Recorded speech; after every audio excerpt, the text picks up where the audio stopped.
Agora vem pra cá que a gente vai falar de um assunto que a gente não gosta muito, mas tem que falar, né? Não adianta tapar o sol com a peneira. Contas de começo de ano. Seja bem-vinda, doutora Bruna Kuzumoto. Obrigada, mais uma vez novo. com a gente. Feliz ano novo. Bom ter você aqui pra ajudar a gente a entender essa maluquice. Às vezes dá um nó na cabeça, né? Oh. Janeiro chega e com ele... Ai, ai, ai, PVA, IPTU e vem o desespero. Rematrícula da escola, das crianças e a material escolar. E a gente vê as contas aumentando e nesse ano especialmente pode estar ainda mais difícil para grande parte das famílias, porque a gente sabe que o ano passado foi devastador financeiramente falando para muita gente. São mais 64 milhões de inadimplentes. Nossa, aumentou muito. Muitas empresas quebraram e não pagaram as verbas rescisórias dos trabalhadores. Que dó.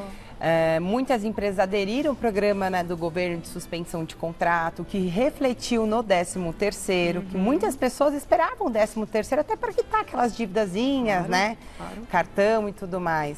Mas, infelizmente, a gente tem que trabalhar com a realidade, que é, chegou o ano novo, 2021, janeiro, temos que pagar as contas, não tem como, né? O desespero bate, mas aí a gente tem umas estratégias. Isso, por isso que a melhor estratégia sempre é colocar tudo no papel. Exatamente. Sentar e organizar as ideias. E tentar fazer isso com a maior calma possível, sem desespero, né, Melhor forma possível. Então vamos primeiro, antes de mais nada, explicar como fazer essa organização.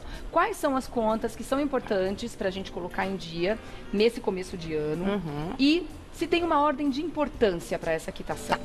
A primeira regra de conta, depois de você ter feito toda a sua planilha de custo, o quanto você recebe e quanto sobra, ou ainda que não sobre, eu preciso pagar essas contas, é verificar quais são as suas dívidas que têm maior juros. Tá? Então, geralmente é cartão de crédito e cheque especial. Então, congela, deixa isso de lado, essa mensagem. Tá. Posterior a isso, em janeiro, eu tenho algo que é primordial, que é matrícula escolar. E muitas pessoas ficaram inadimplentes no ano passado. Sim. E as escolas, elas não são obrigadas a realizar a matrícula para o ano de 2021. Para quem está inadimplente. Para quem está inadimplente. Eles podem se negar a fazer isso, tá? Existe até uma discussão jurídica, tal, mas isso não vem ao caso. A maior parte não é obrigada. Tá. Ok? Então, aí eu coloco como primordial os estudos dos seus filhos.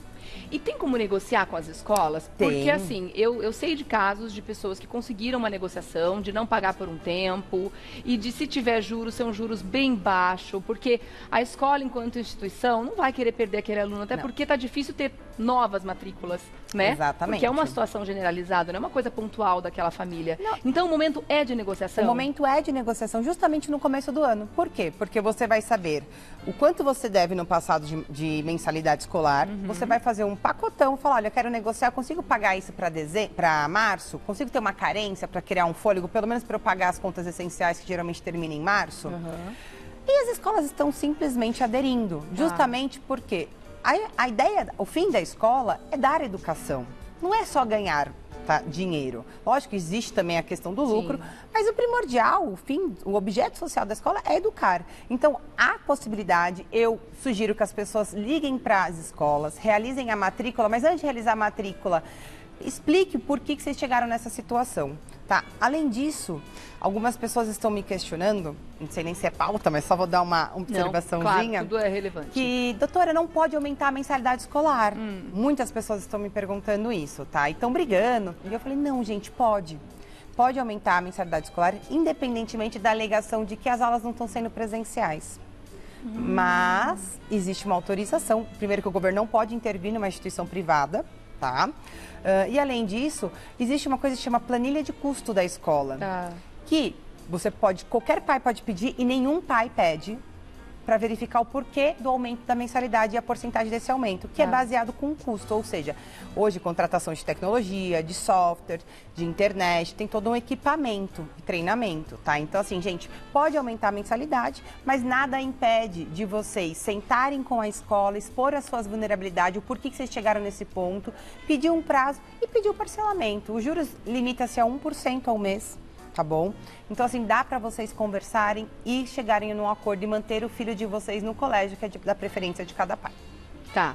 Agora, com relação ao material, já falamos da matrícula, das mensalidades atrasadas, e a gente sabe que daqui a pouco vem aquela lista que dá um impacto importante também no orçamento.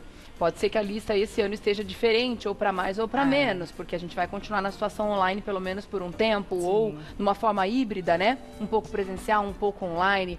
Mais do que nunca, a gente está com aquela necessidade de correr atrás de livros didáticos usados, de fazer aquela transferência de um ano para outro. Você que tem os livros desse ano, já procura um aluno do ano seguinte ao seu filho para entregar esse material para ele também. Esse é o tipo de coisa que faz girar uma economia importante, muito. né? E assim, as pessoas têm que aprender a não ter vergonha. Eu recebo muitas ligações, falam, mas eu tenho vergonha. Gente, não pode ter vergonha. E outra, muitas vezes, além da vergonha, fica aquela coisa do tipo, ai, vou dar um livro velho pro meu filho, o que ele vai achar? Gente, é um aprendizado para as crianças. É isso exatamente que eu tô falando. Fantástico. Quando você coloca para eles de que a reutilização começa na base. E assim, além disso, você demonstrar a organização financeira e o valor de cada item da sua escola para o teu filho. Porque muitos pais falam assim, ele nem sabe o valor que custa uma escola. Gente, ele tem que saber. Ele precisa saber. Ele já tiver maturidade para isso. Exato. Né? E a maturidade vai sendo adquirida com as experiências que o pai vai passando. Não é depositar o problema para a criança. É você falar, olha, filha, o colégio custa muito, o papai está trabalhando muito. Estamos no mesmo barco. Então tem que demonstrar. E essas são dicas de você economizar. E assim, a questão do material escolar, por exemplo, todo mundo está nessa incerteza, né? O que eu sugiro para os pais? Nenhum colégio pode obrigar você, olha, você só vai conseguir fazer a matrícula se você me entregar o material escolar. Não, isso não. Então, assim, existem colégios que pedem um certo material. E a primeira coisa que eu falo para vocês, verifique se há necessidade de realmente comprar isso agora. Fale para o colégio, olha, eu não consigo, eu estou apertado, eu vou comprar conforme a necessidade, porque eu não vejo hoje a capacidade econômica para comprar isso. E além disso, existem materiais escolares que são obrigatórios, porém não podem ser exigidos pelo colégio. Ou seja, tem muito colégio que pede papel higiênico para as crianças. Isso é totalmente errado, né? E existe uma lei proibindo isso. Então, qualquer material escolar de uso coletivo... Produto de limpeza. Exatamente, produto de limpeza. Agora é capaz de pedir até álcool 70 e... Álcool não é obrigação dos pais, tá bom? Então, se vocês se virem nessa situação de colégio está pedindo produto coletivo, que é material de uso coletivo, o colégio não pode pedir. Isso deve estar dentro do custo, da planilha de custo do colégio. Então, se vocês se sentirem ofendidos, procurem a escola primeiro. Se não der certo, procure o PROCON, que é uma forma de economizar. Tá. Bom, vamos falar de outras contas, então. O IPVA, eu estava dando uma olhada aqui na pauta, que tem um desconto de 3% a 15%. Isso a gente vai pagar à vista? Então, em São Paulo é 3%.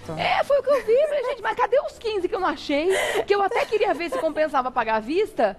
Mas 3% é pouquinho demais. Mas, enfim, se você tem o dinheiro na mão... Aí até vale a pena. Qualquer desconto é desconto. Até porque, assim, você deixar dinheiro na renda fixa, hoje não está rendendo. Não o rende está muito baixo. Ok. Mas, você não ter esse dinheiro... Aqui não tem 15%? Então, não. onde é que está esse 15%? Acho que é lá para Minas. Sorte de vocês, mineiros. Então, não sei aonde é. Mas quanto maior o desconto, obviamente, melhor se a pessoa tiver o dinheiro na mão, fazer a conta. Não tenha dúvida que tá compensa mais. No entanto, se você não tem esse dinheiro, acho que a primeira pergunta que você tem que fazer é o seguinte. O carro é tão importante assim na sua vida, porque as pessoas têm que começar a se questionar. A rotina, o cotidiano, os hábitos, criam também, façam que você fique mais cômodo. Então, eu não vou vender meu carro, mesmo que eu não tenha dinheiro, eu vou deixar de pagar. Gente, tome cuidado, os juros é extremamente alto, tá? Os juros do governo, né, como eu vou falando uma linguagem bem simples, chega a 20%. Eles não emprestam dinheiro baratinho não. Então, assim, tomem cuidado. A dica que eu dou pra vocês, mesmo assim, olha, o carro é importante, eu preciso do carro porque eu tô trabalhando.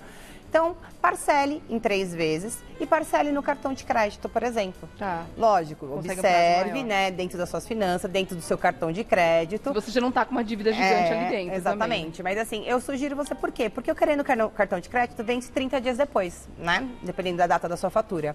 Então, você jogaria para fevereiro, março e abril. E aí você criaria um fôlego. Né? Ganha então, um prazo maior. Ganha um prazinho maior. Então, talvez você consiga fazer isso de uma forma que te dê um fôlego para janeiro, para você se empenhar nas dívidas mais essenciais de janeiro. Falando do cartão de crédito, o Matheus está aqui comentando que ele acredita que a principal conta a pagar no início do ano é a do cartão mesmo, porque os juros são estratosféricos, absurdos, que IPVA, IPTU, seguro, escola, até tem juros, mas nada comparado ao do cartão. né? E aí Sim. nas festas de final de ano a gente dá aquela abusadinha, etc, etc. Agora a Márcia coloca aqui uma situação em que ela não usa mais o cartão de crédito.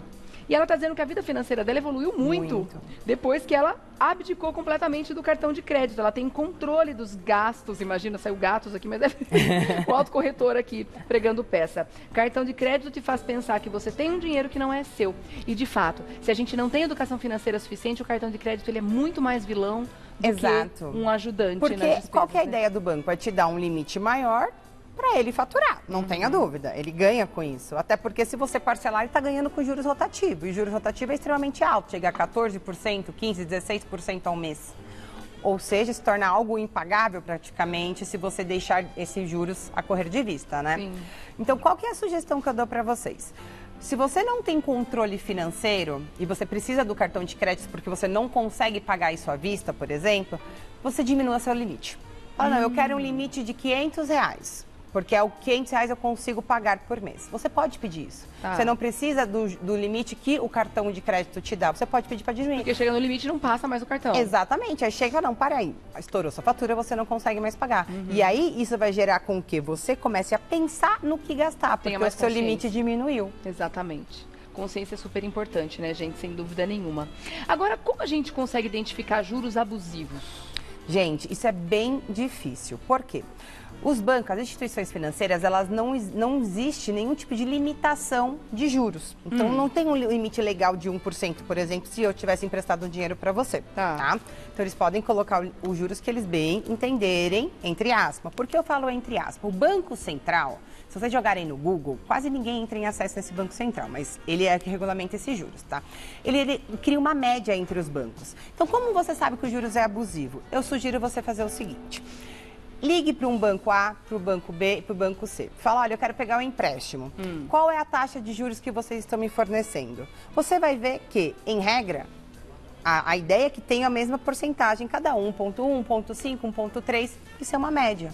Isso tá bom. Agora, se você pegar um juros que é de 1,1 e a outra instituição fala, não, para você eu te dou 5%, aí a gente pode começar a considerar o abusivo, tá? Mas como vocês podem saber, entre no Banco Central e verifique as taxas de juros lá. Não é algo muito fácil, porque no Banco Central não é algo muito didático, mas vocês podem também procurar um advogado para poder te explicar essas situações, para verificar se a cláusula ou não é abusiva ou não os juros ali. Mas a regra é, a média do mercado é a que prevalece sobre qualquer tipo de contrato bancário. Tá. Que dicas você daria para quem está precisando renegociar dívidas, independente da instituição a qual a pessoa está com uma dívida? Existe algum argumento que é interessante a gente usar? Existe uma forma de fazer essa renegociação acontecer? E como saber exatamente o que eu tenho para oferecer? Eu tenho que chegar, por exemplo, com valor? Falar, o que eu consigo pagar é isso. O que eu sugiro? Tá? O banco, ele sempre está ganhando. Então, você tem que partir do pressuposto que o banco, quando ele te emprestou dinheiro, ele colocou os juros e você pagou os juros. Muito depois, você paga o quanto você recebeu do banco, tá? Então, esse é o primordial. Primeira característica é quanto tempo você está de atraso com o banco. Essa é a primeira dica. Quanto maior os dias de atraso, maior é a porcentagem de desconto que os bancos dão. E por quê? Porque eles ganham o abatimento no imposto de renda deles. Tá? Porque é prejuízo. Entra para o prejuízo. Então, ele consegue diminuir, por isso que ele consegue te dar um desconto. Então, você tem uma informação aí. Olha, maior número de dias, maior quantidade de desconto. Verifique quanto você consegue pagar. Eu consigo pagar R$500 por mês, doutora. Então, você vai até o seu gerente e fala, olha, eu consigo pagar 500. Só que a dica que eu dou, além dessa questão do valor, e eu quero diminuir a taxa de juros. Porque hoje os bancos estão negociando muito mais. E essa dica, realmente, é impressionante como eles estão negociando.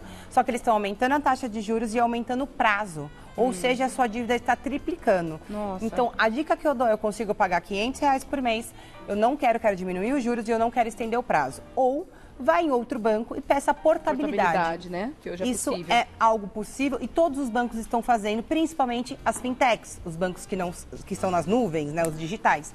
Busquem a informação de verificar a portabilidade, não fique só fixado em um banco. Eu escuto muito isso, mas eu estou 15 anos no banco, o gerente vai me fazer alguma coisa. Não caia nessa, gente. O gerente, ele vive de metas. Sim. E quanto maior a inadimplência para ele, é pior. E quem paga as contas do gerente é o banco que ele trabalha, não Exatamente. que ele acha que diz que é amiguinho. ajuda, gente. Então, é bem assim, a maior dica é essa. Veja quanto, não caia na questão de aumento de juros, nem o prazo, portabilidade e realmente exponha a sua vulnerabilidade. Fale, olha, eu perdi o emprego, mas comecei o emprego hoje. Então, olha, eu vou conseguir um dinheirinho para que 3 meses até eu regularizar. Será que dá para a gente negociar? Ou procure o Procon. O Procon também faz essa intermediação entre os bancos ou qualquer outra empresa que você esteja devendo. Tá certo. Olha, dicas valiosíssimas para esse começo de ano, né, gente? Vamos colocar a vida financeira no lugar? Porque a gente não é obrigado a saber, mas a gente é obrigado a procurar a informação, né, doutora? Exatamente. Obrigada mais uma vez pelos seus esclarecimentos. Querida doutora Bruna Kusumoto, advogada. Vou deixar aqui o Instagram para você começar a seguir, @Kusumoto Advogados, com K, tá bom? E S, Kusumoto Advogados. Obrigada. Obrigada. Um ótimo ano para você, lindona. Até a próxima.